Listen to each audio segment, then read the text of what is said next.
Interim President Joseph Faluto shares what he will miss most about being president. And you may hear his tunes during a Buckeye football game.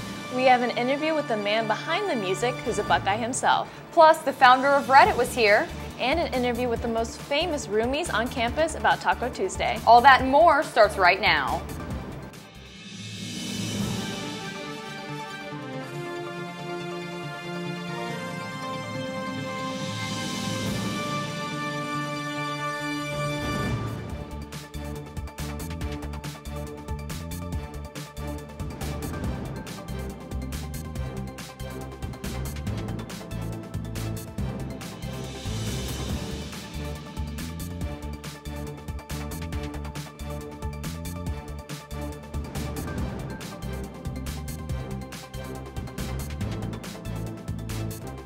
I'm Alexandria Chapin. And I'm Alice Bacani. You're watching Buckeye News Now. Interim President Joseph Faluto met with the Lantern Media Group this week to discuss the newly selected president, among other changes in the university. I don't know that it means anything other than this is an institution where the color of skin is irrelevant. We're looking for people who have ability. And we do discriminate, and I don't hesitate to say we do discriminate in terms of ability all the time. So the very fact that we have an African-American president just seems to me to just be a further reaffirmation of that commitment. I wasn't part of the search process in that sense. I don't know what was discussed, but my guess is the only thing the committee was looking at was the ability to find someone who could address the issues that we've identified and reported to this institution. As the new president will be stepping into office this year, Faluto will be stepping out as interim president. He shared what he would miss most about the position. Just to see the incredible scope of excellence at Ohio State. All of us, I don't care whether I'm serving as a dean or even as a provost, you only see a part of the university. Now, you may see a lot of it, but you only see a part of it. When you're the president, you get involved in a host of things that you would never noticed before. You don't know the complexity, for example, of deciding whether or not to close campus, and you don't realize that there's a team of 50 people all doing their work leading up to ultimately the decision that you have to make. And all of a sudden you get to see it. You don't see necessarily the activity of advocates for the university, alums and others who just care deeply about this institution and who you run across simply because you happen to be presenting at an event of some sort, and you realize the depth of passion people feel for this university. At the beginning of the semester, when classes were canceled due to weather, many students turned to Twitter to find the details first. Alyssa Ulcer has more on OSU's emergency Twitter accounts. Ohio State students may now take to social media to get in contact with university services. Both emergency management and service to facilities are now on both Facebook and Twitter. The Emergency Management Twitter was founded in 2009, where it originally gave updates to students on H1N1 cases around campus. Today, the Twitter can be contacted on any questions regarding issues on safety or what will be open on campus. Ohio State Director of Marketing and Communications, Administration and Planning, Lindsay Comlank, had this to say on the push to use social media. One of the biggest things that we see is the opportunity to really be able to interact with customers, particularly for service to facilities, because in that case, customers are really, potentially reporting incidents or issues. And one of the biggest things that they've noticed is it really allows people to easily provide photos, which is a huge help for dispatching our crews to let them know exactly where to look, what they're looking for. We went to students to get their opinion. A lot of us kept watching Twitter for updates on school closings, as well as I actually checked the internet to the website just to guarantee I don't always listen to Twitter. I think Twitter's a great idea because I'm on Twitter all the time and I know all my friends are. And even when we were thinking about school being closed, it was like everyone was tweeting about it. So I think that's a good way, a good thing to follow, and a good way to find out. Service to facilities can be contacted for issues regarding ice or snow on campus grounds or other utility problems. For issues regarding parking lot conditions, students may contact Campus Park. OSU Emergency Management and Service to Facilities plan to continue their social media use to inform and expand communication with students and the university. From Buckeye TV, I'm Alyssa Euler. Mackenzie joins us now, and she's been tracking this weather all week at Buckeye TV. Mackenzie, are students going to get a break from this winter weather anytime soon?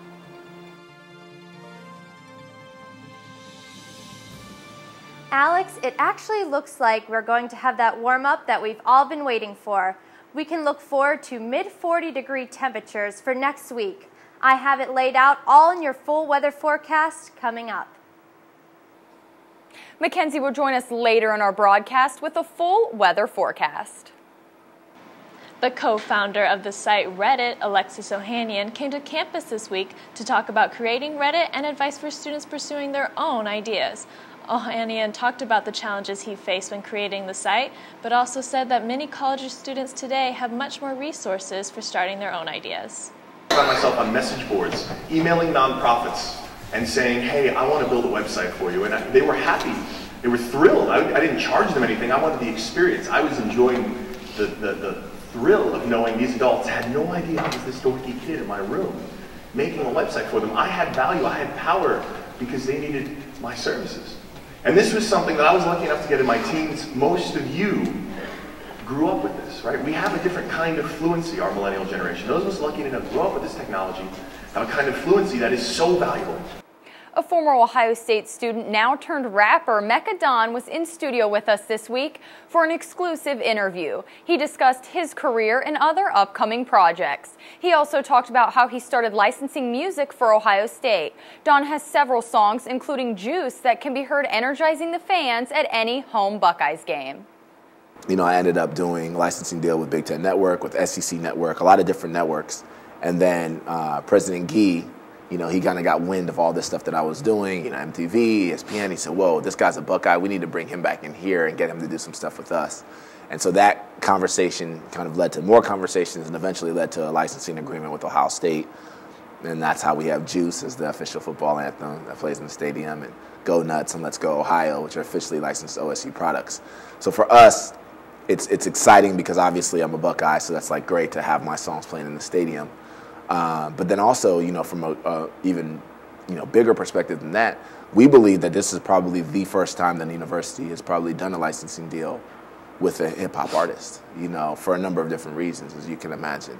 For the full interview with Mecca Don, tune into this week's episode of Buckeye Entertainment. South Campus Gateway is about to get a little busier with the signing of 2 new leases by Devoted and Oxley's Tavern and Grillery, according to our partners at the Lantern. As of now, there are no set dates for the grand openings. Finish Line, Charlie Bear, and Gooey's are among the other companies that have closed or relocated recently from the Gateway. Last week, we brought you news of 6 candidates running in the next USG presidential election, following last year's election when Taylor Stepp ran unopposed. The candidates running include Andrew Wernicke, Selena Wright, Mohammed, Ryan Hendricks, Enviatas Oxtalowis, and current USG Vice President Josh Ahart. The guys behind Craft Roomies brought Taco Tuesday to the Shot, and we found them at their roommate's big game. And it's that time of year again. Students will be moving and grooving all night long, and it's all for the kids. Don't go away.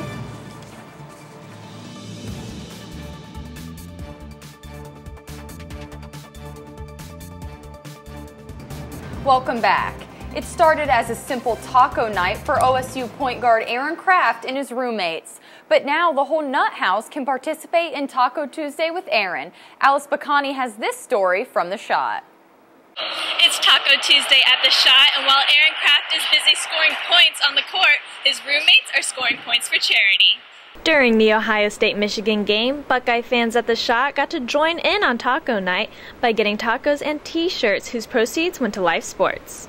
So Life Sports Initiative is a partnership between the College of Social Work and the Department of Athletics. And it's a youth development sports-based initiative for youth around inner-city Columbus. From a night in with a couple of roommates to a night with about 1,000 OSU students, Aaron Craft and his roommates held a taco night last semester for students to have a chance to meet the roommates. I caught up with Craft's roommates at the game to see if they could have ever imagined that their Taco Tuesday would transform into a charitable event. Initially, we didn't think so. We just kind of were having fun with just within the roommates and at our house. And kind of over winter break was when we realized, hey, this has gotten kind of crazy big. What could we do with it? And we wanted to make it bigger than ourselves, and so. And even though Aaron Craft was busy scoring points on the court, he was still a big part of Taco Tuesday. He loves it. He was kind of kind of a helping driving force of the whole idea. Once we brought it to him, he was on board, he was game, he was pretty pumped about it, that he's like, yes, this would be a great way to give back and to make it bigger than ourselves. He's the one that kind of coined the term, make it bigger than ourselves. So. Reporting for Buckeye TV, I'm Alice Bacani. It ends up on our forks, but starts on the farm. The collegiate young farmers at Ohio State held a farm-to-fork food dialogue this week to meet and discuss current agricultural conditions. This year, the groups focused specifically on the issues of biotechnology and how that impacts food production. And I'm afraid if we're not able to embrace and use this technology, we're going to take a giant step backwards. I mean, the water today is cleaner than it's ever been, and we've got more work to do, don't get me wrong. And we're learning every day. But these tools that we have allow us to make the entire environment better, not just looking at one segment. You don't have to worry if you're dateless on Valentine's Day. The Ohio State student-run Philanthropy Buckeye-thon is providing an opportunity for students to dance the night away and raise money. Ariana Bernard has more on this event.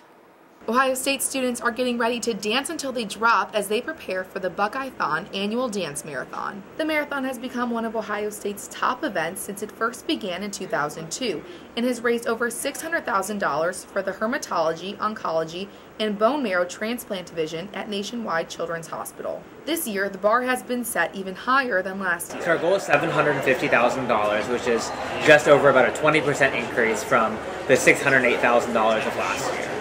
The event will be held in the Ohio Union. However, after all preparations, the ballroom may not be recognizable. By February 14th, the Archie Griffin Grand Ballroom will be completely transformed into an energetic dance floor with the addition of speakers, lights, projection screens, and stages. Buckeye-thon will be taking place in 2 shifts. The first is beginning at 8 p.m. on February 14th and lasting until 8 a.m. on February 15th. And the second is from 11 a.m. on the 15th until 11 p.m. If dancing is not your cup of tea, then don't worry. There are plenty of other activities to participate in. The haircutting ceremony, country line dancing, huge array of activities, tug of war competitions, so all sorts of stuff to keep people engaged. I have actually met people who come to our dance marathon for the full 12 hours and don't dance a single minute. Out of all of these events, however, the dance marathon is the most popular and generates a lot of positivity from students. I just really love the atmosphere in Buckeye-thon. Like, I love dancing for the kids. I love dancing with my team members. It's just a really good cause. There are currently 3,700 dancers and 180 student organizations and teams registered for the event. But it is still not too late to sign up. You can show up on Friday afternoon and we will check you in. If you have your $100 dancer minimum and your $15 registration fee, we will check you in and we'll get you squared away. And then we are accepting donations up until Saturday night around 9 p.m. Reporting for Buckeye TV, I'm Ariana Bernard. Mini Relay for Life took place at the Ohio Union as a 2-hour version of the larger Relay for Life event scheduled for this April. Relay for Life is an overnight campout at the Lincoln Tower Fields that includes food, music, performance, and games for a full 18 hours. The American Cancer Association donates between $6 and $12 million to Ohio State researchers each year, which is funded through the Relay event. The founders of Everyone is Gay visited campus this week to discuss their advice for the LGBTQ youth community. Kristen Russo and Danielle Owens-Reed began this website as a way to reach out to the LGBTQ community. Owens-Reed and Russo are traveling to different schools in order to continue to promote their message of equality. Don't be a jerk in real life or on the internet.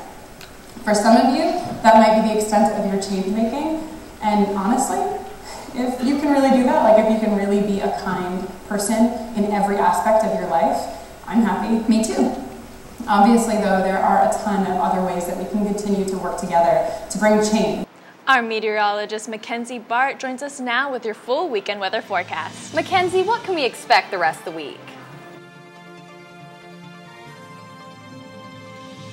Thanks, Alex. We do have warmer temperatures planned for next week. But as you see today, Valentine's Day, we have your day planner here, and we're looking like to start off the morning 26 degrees with an icy wintry mix that just came in from last night. As you see, that will continue on, more so changing into snow around 3 o'clock, 31 degrees, and then as we continue on into the 8 p.m. hour, we can see mostly cloudy skies, 23 degrees, wind chill at 21. As we take a look at your national radar, you can see that storm that was affecting the southern states is moving up this eastern seaboard.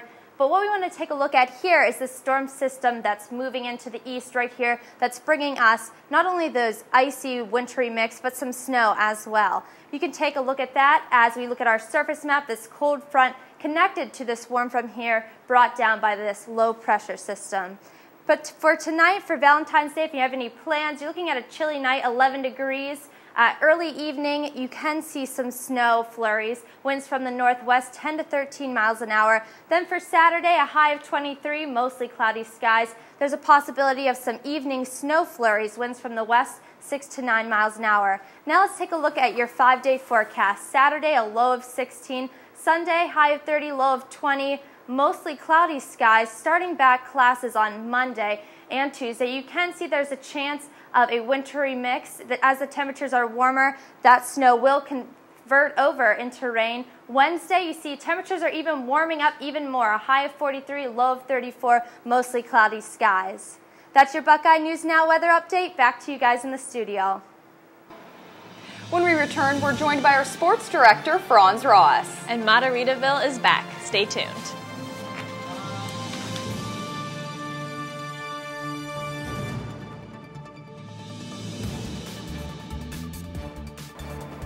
Now we're back and joined by our sports director, Franz Ross. Thanks for joining us, Franz. Thanks, Alex. The Ohio State men's basketball team tipped off against the Michigan Wolverines last night in a basketball edition of the game. While Ohio State got out to an early lead thanks to some big dunks from junior forwards Sam Thompson and LaQuinton Ross, the good fortune for the Buckeyes wouldn't last long. Michigan battled back early in the second half and pummeled Ohio State the rest of the way, winning by a final score of 70-60. In spite of the loss for the Buckeyes, junior LaQuinton Ross had quite the game, scoring 24 points on 8 of 17 shooting from the field. The win for the Michigan was their first in Columbus in 11 years and propels them back to first in the Big Ten. Yeah, we didn't have the execution the way we needed it, and we missed some what I consider pretty good shots, and we backed off a little bit. We weren't in as attack mode as we probably needed to be, and we had some opportunities to finish, and a couple careless turnovers were probably the difference. The game didn't end like Buckeye fans wanted it to, but some fans in Margaritaville were definitely rewarded for their efforts as they braved freezing temperatures to obtain the best seats in the Nut House. Our station manager, Alexandria Chapin, was there with some of Ohio State's most dedicated fans. It may be below freezing temperatures, but that won't stop some of Ohio State's biggest fans from getting that courtside seat against Michigan. As the temperatures went down, Margaritaville went up, and these fans aren't complaining about the cold.